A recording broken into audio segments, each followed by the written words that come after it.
15.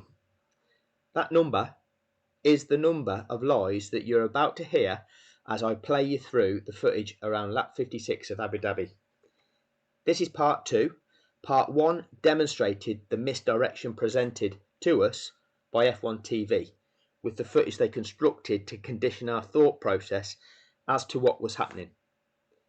This one looks at the commentary and more specifically the lies being told to prepare us all for that last lap shootout.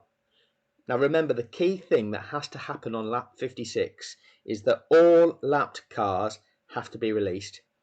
Otherwise, it has to be a safety car finish. That's the only valid application of the rules. So, let's play this through. And but will they let the lap runners through? I don't think it's. There we go. Straight away, lie number 1. Will they let the lap runners through? And he goes on to say, I don't think it's mandatory. In order to get a restart to racing, the lap runners have to be cleared. It is categorically not possible, it's not within the rules to resume racing with lapped cars in situ. I'm going to produce a future video which will fully evidence that. It will evidence the rules. I'll go through the regulations and the sporting code to show you, and I will show you graphically the implications of that. So that is lie number 1. Absolutely mandatory, but that's normally on a wet day that they do. Number 2, that's normally on a wet day. There is absolutely nothing in the rules or regulations that presents a different version of events in wet conditions to dry conditions with regard to how cars unlap during or after a safety car procedure. So that is further gaslighting by Brundle. Don't. And if so, how long will they wait for those lap cars to get out of the way? If they wait. So, number 3, Brundle poses a question as if the answer is ambiguous, it is unknown, yet to be determined. We know for sure that that period has to be at least 1 lap beyond the lap on which they're released. So that is the minimum, and we also know that that can be extended at the discretion of the race director. So there has been 4 events that Massey has been race director of, whereby he did the mandatory additional safety car lap as required. So on the lap that the cars are released, there's the mandatory lap, and Massey has then kept the safety car out for an additional lap to allow those lapped cars sufficient time to rejoin the back of the train, and that is his discretion. So Brundle suggesting how long will they wait, posing a question as though it's guesswork, is further gaslighting, because we know the minimum time, and realistically it's not going to be beyond that, because there's no chance of it being beyond that. For them to catch the pack up, which they don't have to do, no. Then I don't think we'll get. Okay, that bit is true. As long as you give them that minimum mandatory lap, you don't have to allow them to catch the back of the pack. Okay, that is fine. I'm not disputing what he's saying there. But like I say, Massey has let them catch the back of the pack on 4 occasions where he has kept the car circulating behind the safety car to give them that additional time. At a racing lap, if they let them through, we could get 1 racing lap. So that is true. But what he doesn't stipulate is the conditions of that. And the conditions of that are they all must be let through this lap. They have to be released this lap and have passed the safety car before commencement of lap 57. That's the only way that then lap 57 can be the safety car lap, and that's the only way that lap 58 can be a racing lap. But Brundle does not highlight that fact. And it is quite simple. In the way I'm saying it now, they are the simple facts of the only way of resuming racing to this Grand Prix.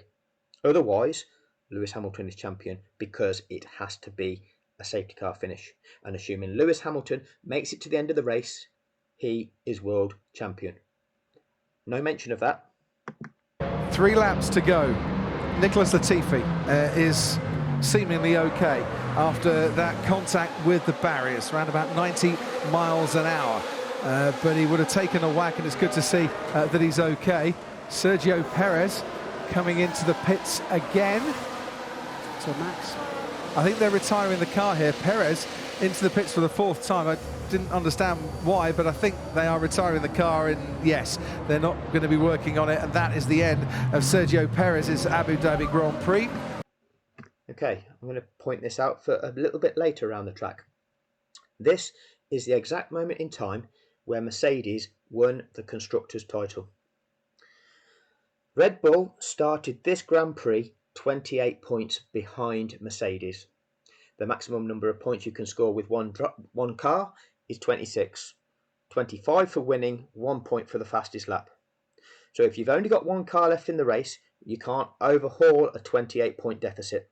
So it is this moment in time that Mercedes became Constructors' Championship, and Red Bull threw away any hopes whatsoever of taking that crown, and the difference between first and second place in the Constructors' title is probably somewhere between 60 and 80 million dollars. This was a point in time where the cars are lapping behind the safety car, so their engines are not being stressed because they are lapping at a limited speed.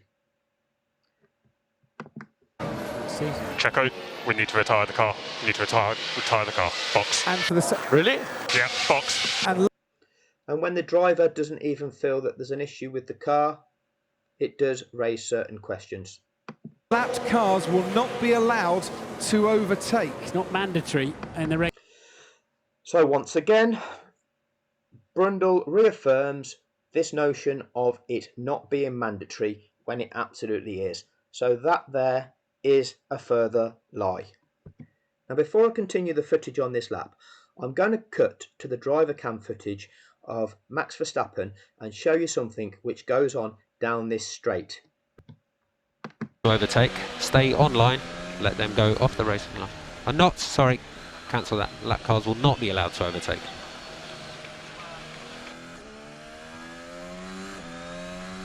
Think of these guys. Yeah, of course. Typical decision. It's classic. I'm not surprised.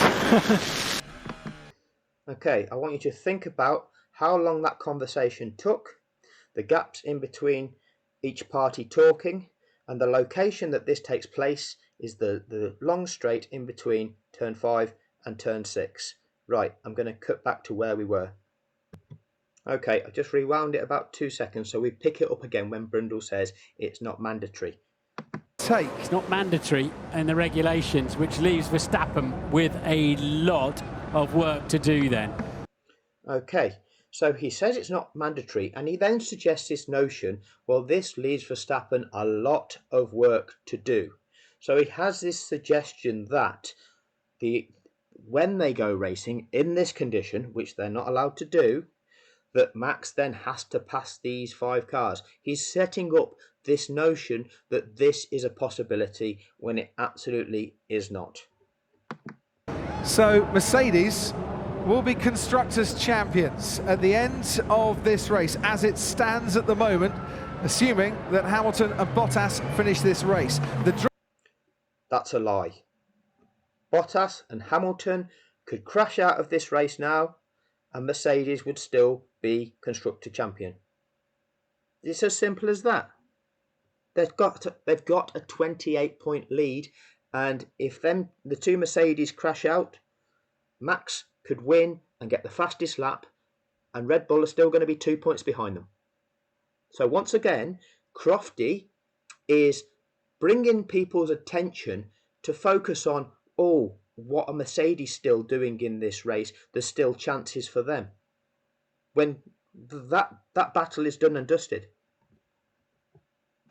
Drivers' Championship, though, is very much up for grabs.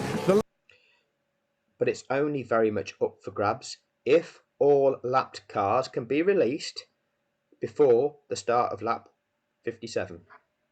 Lapped cars won't be allowed to overtake, which means that there are plenty of cars in between Hamilton and Verstappen. Right, It doesn't mean that racing can restart like that at all, and they keep reaffirming it. Verstappen for Verstappen to fight his way through. Not possible. It's not a valid restart condition. Norris, Alonso, and also Ocon and Leclerc and Sebastian Vettel. None of which. Then 5 names that we hear several times, and we hear them again on lap 57, just at the point where Brundle cuts across him and says, and it's ending, because we've been conditioned to just focus on these 5 names that they've given to us several times. Which are for position, of course. No. They're obliged to get out of the way, but Lewis will be long down the road. Again, they are making you believe that actually that's a viable option, but it's not. That I suppose is the compromise that race control have made here. When does a commentator state, I suppose this is the best compromise that the referee can make? The referee is there to apply the rules of the sport. He is not there to facilitate drama or action. You apply the rules of the sport, and what happens, happens. The result will be what it is. You can't generate or manufacture something. And if the referee is not applying the rules of the sport, the commentators of that sport are in dismay. They are asking questions as to what is going on and what is the referee doing. Crofty smoothly tells us a notion, well, I suppose this is the compromise that he's making. That is not authentic. By giving the best possible chance for racing to the finish rather than finishing behind the safety car, they've decided the lap cars will stay where they are. So the best chance of us seeing some drama is for the referee to change the rules, and then we get the chance of seeing the drama. That's effectively what you've just said there, Crofty. So you are lying to people because that is not a valid possibility, but you are suggesting that it is before Massey makes his so-called mistake. What do you know? Because if you are validly commentating on this race and applying the rules of the sport that we all know to be true, you do not make comments like that. Right. Team radio. The message I showed you down the back straight. Listen to it now. Listen to the timings. Listen to the size of the gaps. And look what they do. They overlay it over Max Verstappen's car to make you think that that radio message is taking place at that moment in time. Cancel that. Lap cars will not be allowed to overtake. Yeah, of course. Typical decision. It's classic. I'm not surprised. Notice there were no gaps in between the pit crew and Verstappen talking, because F1 TV have taken that radio message that took place down the back straight, they've taken the gaps out, they've condensed it, and they are playing it to the world now at this moment in time. At this moment in time, there are marshals on track at turn 14 as they were going as they were going down the back straight when this message took place. There were marshals on track at turn 14. That is the reason why they are not letting lapped cars through. F1 TV know that is the reason, but they are playing this to the watching world to make the watching world think that Red Bull are somehow being hard done by in this situation by the referee thwarting their chances. When the reality is the race director, the referee, is not letting lapped cars through on the grounds of safety because there are men on track, and you can't let lapped cars through whilst there are still marshals on the track clearing up debris. This is the narrative they have constructed to make you believe this situation is authentic and is actually happening like this. Look, I'll try and look at this objectively. We should. Crofty pretending that he is balanced, trying to say, well, look, let me look at this objectively. And he'll propose solutions which aren't allowed under the rules and regulations of the sport. That's not being objective, that's not being balanced, but he presents himself as such. Should get 1 lap of racing here. If we allow... In order to get that 1 lap of racing, all the lapped cars would need to be released and have got round. And we'll see why that can't happen very, very shortly.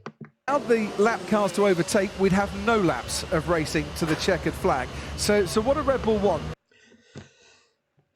So if we allowed the lap cars to overtake, we'd have no laps. Well, we still can't allow them to overtake yet because there's still men on the track.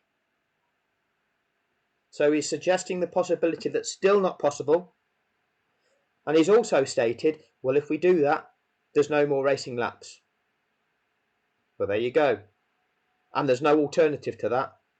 So what you need to be saying is this race is going to end under the safety car. And providing Lewis Hamilton stays on track for the next 2 laps, he will become the 8-time world champion.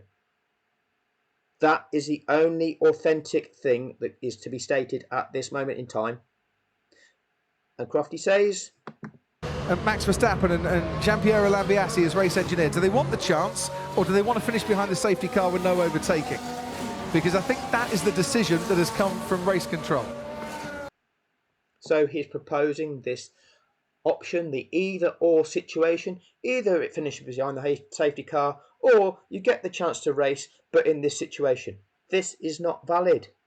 But he's proposing and suggesting that it is, and telling the world, oh, well, this is the alternatives you have. What do you want out of these 2 choices? And personally, this is the decision that gives them the best chance if they want it. Yeah, I mean... Really? Okay. So, here we go with Martin Brundle again. The regulation, as I said, they may allow the lap cars through. It's not mandatory. It's mandatory. The only discretionary part of it is on the ground of safety. If it's safe to do so, the race director will instruct those lapped cars to pass the safety car. If it's not safe to do so, it's not safe to resume racing. Hence, you continue lapping behind the safety car until it is safe, and when it is declared safe, that's when you carry out that unlapping procedure. That's how the rules work. Pointed out, but as you point out, Crofty, there'd be no racing laps if they let the lap cars through. And there you go. We are now on lap 57. If they let the lapped cars through this lap, then lap 58 is that mandatory safety car lap. This is now guaranteed to be a safety car finish. And providing he keeps going to the end of the lap 58, Lewis Hamilton is now the 8-time world champion. There's no mention of that whatsoever. Instead, we listen to this. Because I think the safety car will come in at the end of this lap, and there will be 1 racing lap. When has anybody ever seen that take place before? I can take you through the rules. It's not possible. But Brundle is saying that that is what he thinks is going to happen. There is absolutely nothing that has taken place in this sport that would make anybody think that that was a possibility. But Brundle thinks that that is what is going to happen. What does he know? So I've taken you through that piece of footage from part 1 and part 2, and I've showed you the narrative created by the footage that's presented. I've showed you the narrative created by what we've just heard the commentators say. They are 2 separate entities. F1 TV is one, Sky Sports F1 is another. They have both worked together to present the same narrative. They have both suggested the same script, suggested the notion of the still being a possibility of seeing a racing finish to this Grand Prix, when it categorically is not possible now at this stage. And it wasn't possible because the track was not clear by the time it needed to be so that those cars could be released on lap 56. It just was not possible. but that is the narrative that we have been fed. Everybody needs to understand this was not a human error. This was not just one man under pressure making a split-second decision. Look at what is leading up to that split-second decision under pressure, and all of it is being constructed and contrived to convince the 108 million people, worldwide watchers, of what we were likely to see happen, and that is not in accordance with the rules of the sport. Hit subscribe if you want to, and the bell notification if you want to get notified of the really important one coming up, which is going to be breaking down and categorically proving that what Brundle is saying about restarting with lap runners in situ is absolutely not an option. Till next time.